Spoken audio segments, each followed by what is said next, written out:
अकथकथा. लेखिका ॲडव्होकेट सीमंतिनी नूलकर. वाचक स्वर डॉक्टर अदिती काळमेघ.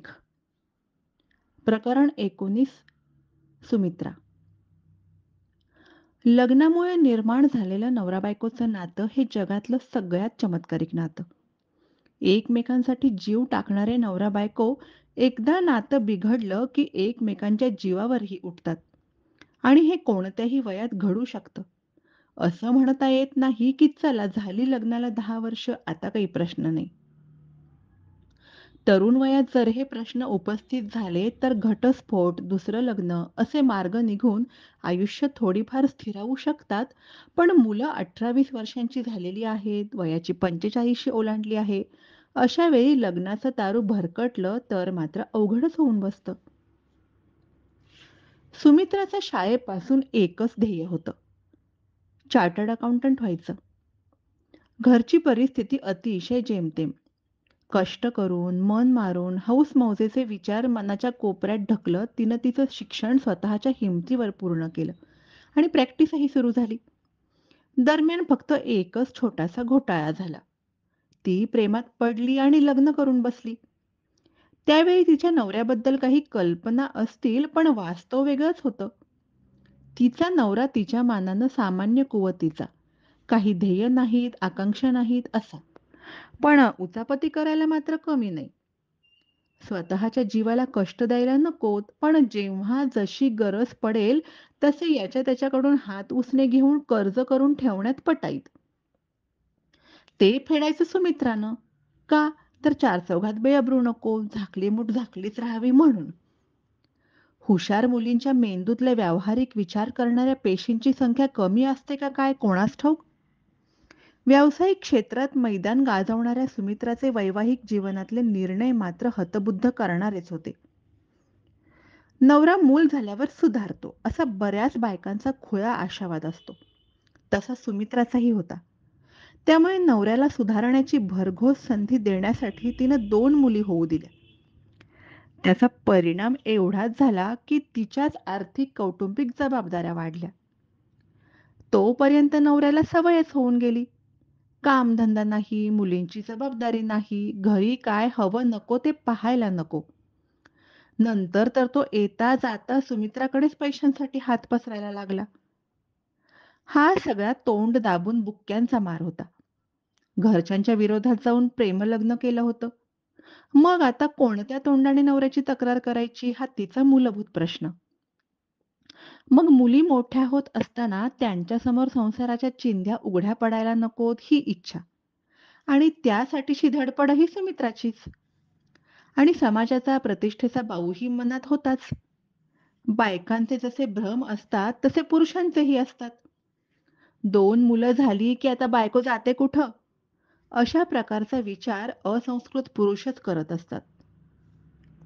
सुमित्राचं आत्तापर्यंतचं बोटचेपत धोरण तिच्या नवऱ्याची भीड मोडणारं होतं. ती मुलांच्या समोर विवाद होण्याला घाबरते. सामाजिक प्रतिष्ठेला धक्का बसू नये याला महत्त्व देते याचा त्याला पूर्ण अंदाज आलेला होता. आणि कर्तृत्व त्याचं नसलं म्हणून काय झालं? त्याच्याच बायकोचं होतं ना. तिनं घर घेतलं, ऑफिस घेतलं, मुलींना चांगल्या शाळेत घातलं, व्यवसाय वाढत होता. म्हणजे त्याची प्रतिष्ठाही आपोआपच वाढलेली होती. मग त्याला अनुसरून त्याच्या आर्थिक गरजा वाढल्या, छंदफंद वाढले, देणेकरी वाढले. नाकातोंडातच पाणी जायला लागलं म्हटल्यावर हातपाय मारणं आलंच. इतके दिवस टाळलेले वाद, भांडणं मानावर काढायला लागली आणि सुमित्राने हळूहळू हात आखडता घ्यायला सुरुवात केली. नवरा बिथरला. आरडाओरडा, शिव्या, हात उचलणं अशा क्रमानं त्यानं प्रगती केली. पण तेवढा उपयोग होईना आणि अचानक त्याचं पैसे मागणं वगैरे बंद झालं. सुमित्रानं सुटकेचा श्वास सोडला, पण खरं तर ती वादळापूर्वीची शांतता होती. नवरा पैसे मागत नाही एवढ्यावरच ती खुश होती. अलीकडे तो बाहेरही राहायला लागला होता. पण तेही तिने एवढं मनावर घेतलं नाही. मग तऱ्हेतऱ्हेची माणसं त्याच्या चौकशीसाठी वेळी अवेळी चकरा टाकायला लागली. तिला काहीही समजेना. नवऱ्याला विचारावं तर उजाडता उजाडता तो जे घर सोडून जायचा ते रात्री उशिरा परत यायचा. आणि एक दिवस एका रगेल टग्या दिसणाऱ्या माणसानं तिलाच अडवून "नवरा कुठं आहे?" असं विचारलं. त्याच्या अरेरावीच्या बोलण्यातून तिला कळलं की तिच्या नवऱ्याने खाजगी सावकाराकडून बरीच मोठी रक्कम घेतलेली होती.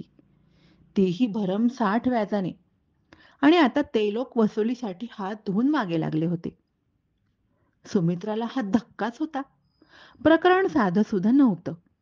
त्या लोकांचं म्हणणं होतं, की तुमची स्थावर प्रॉपर्टी पाहून, तुमचा व्यवसाय पाहून आम्ही कर्ज दिलं आहे, तुमच्याच नवऱ्याच्या सांगण्यावरून. आता तुम्हीच त्याला जबाबदार.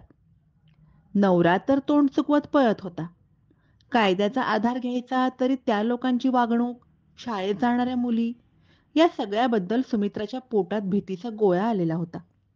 अशा प्रकारात कुणी कुटुंबीय, मित्रमैत्रिणी मध्यस्थी करायलाही काचकूच करणार आणि त्याहून महत्त्वाचं म्हणजे या किंवा अशा प्रकारच्या प्रॉब्लेमला पुन्हा पुन्हा तोंड देता येणं शक्य आहे का?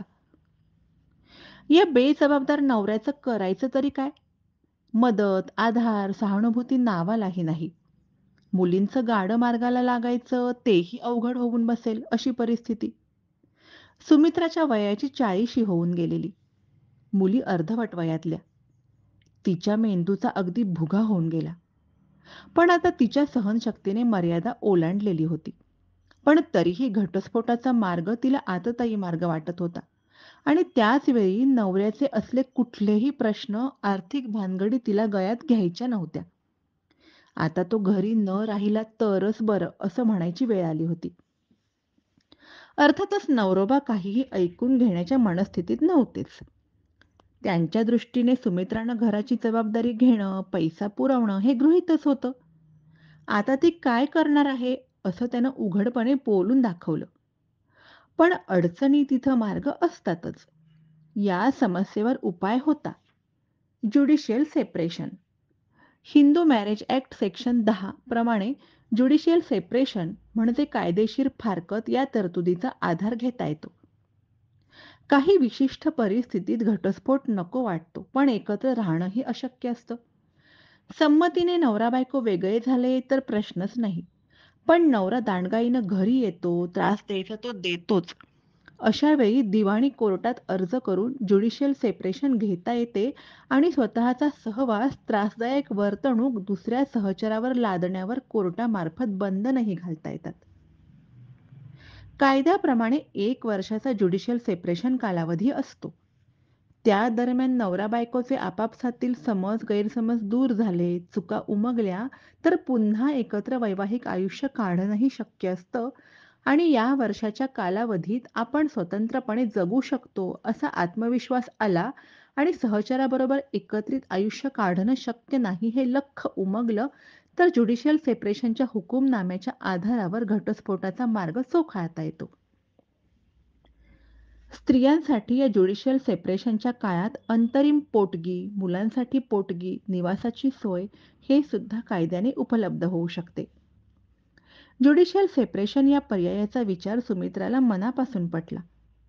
कदाचित कायम गृहीत धरलेली सुमित्रा वेळ आली तर उसळू शकते.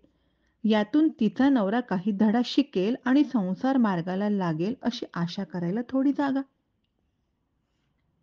Hindu marriage act 1956 section 10, 1978 HLR 304, Jagdish Mittal opposite जुना सैनी, AIR 1978 RAG 140, परिहार ऑपोजिट कैलाश सिंग. धन्यवाद.